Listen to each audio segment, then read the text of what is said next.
Tayo ay nagkakaisa upang magsama-sama para sa isang espesyal na araw ng pagsasama-sama at pagkakaisa.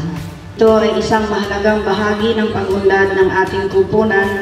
Sa pamamagitan nito, pinapalakas natin ang ugnayan sa pagitan ng bawat isa. Binubuo natin ang tiwala at pagkakaisa at pinapalakas ang kakayanan nating makamit ang ating mga layunin bilang isang kumpanya.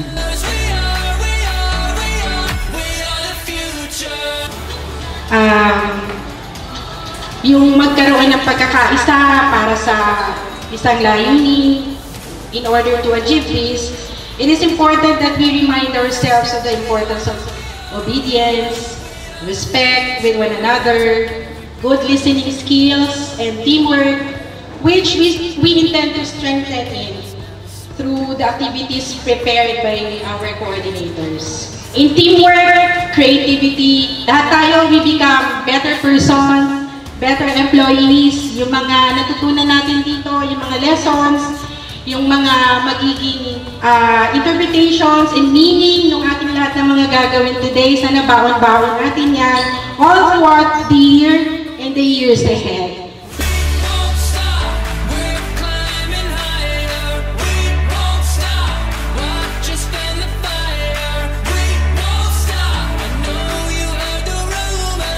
Hello, I'm Aimee, then I am from Violet 10. So, for this team building 2024, masasabi ko lang is maganda yung way ng pag-communicate na lahat. Nagkakaisa kami as a team at lahat ng mga color ay nagiging isa. And a part of a January company, natutunan ko kung paano mag-handle ng mga iba't ibang bagay at mga attitude ng ibang teammates. At yun lang. Hi, hello. I'm Hanilyn May Di Placido. I represent Green Eco Warriors. So today, na-learn ko sa team building na to is madami. Siyempre, first is yung unity, cooperation, maging marunong makiblend sa tao. So because of this team building, siyempre, natuto din ako kung paano halubilo sa iba't ibang tao, like makisama sa mga tao, sa mga katrabaho, siyempre, tas ito boost din yung confident ko as a person. So, dahil sa goal na to, one team, one goal, one generic, napatunayan lang na sa generic, kahit iba't ibang department kami, nagkakaisa pa rin kami para sa pag-progress and pag-asenso ng company namin. That's all. Thank you. Hi, I'm Carla Bibar. I am team member of a yellow team. So, super nag-enjoy kami ngayong araw. Like, super dami naming na-encounter. Like, sa games. Like, natuto kaming magpakumbaba sa mga... I'm Nieves Salomon. I'm privileged to be a part of Red Team. I really enjoy this team building kasi marami kang mali-learn, yung merong unity, merong contribution ng bawat member sa pag-create ng output ng bawat group. At saka enjoy kami dahil nakikita namin through this team building, magagamit namin to sa company namin para makapag-contribute kami at mag-take ng initiative to be an asset to the company. Hi, I'm Maris, the Operations Manager of Generic International. About the team building activities today, I am positive that everybody were able to learn some very good lessons, and I'm hopeful na yung mga activities ay makatulong para sa improvement ng aming daily work sa opisina. And I think itong activity na to would really be one for the books, eka nga nila. I'm betting on you. You're betting on me. Yeah, I'm betting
lang. So I'm happy na lahat tayo nag-enjoy.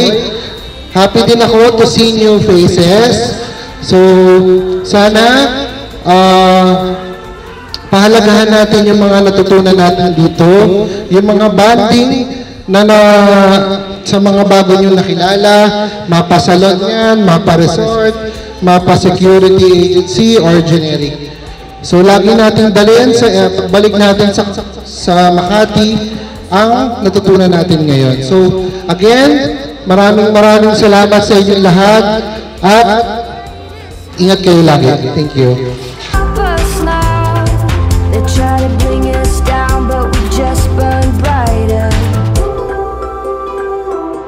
Hi, I'm Miss Jenny De Castro, owner of Generic International. Ngayon po ay nag-celebrate kami ng One Team, One Goal Generic. So, masasabi ko po na ang aming company ay 30 years in service at talagang kami po ay pwede niyong pagtiwalaan sa inyong pangarap na kayo ay makarating sa ibang bansa. And one more thing, ito pong Generic Resort, pwede po kayo mag-celebrate ng inyong birthday, team building, or mga birthday and baptismal and wedding. So kayo po ay iniimbitahan ko sa Generic Resort. Dito po ito sa Batangas. And next po ay meron po kaming BM Clinic na matatagpuan sa Makati City. Kayo po ay pwedeng magpa-reserve or appointment sa aming mga doctors. And also, we are open for rentals. We cater also the hotel and pwede rin po kayong mag-office space are available. So, maraming salamat po at na-admire namin kayo at I hope na sa susunod po naming team building ay dito nyo na po gagawin sa aming resort. Maraming salamat po sa inyong lahat.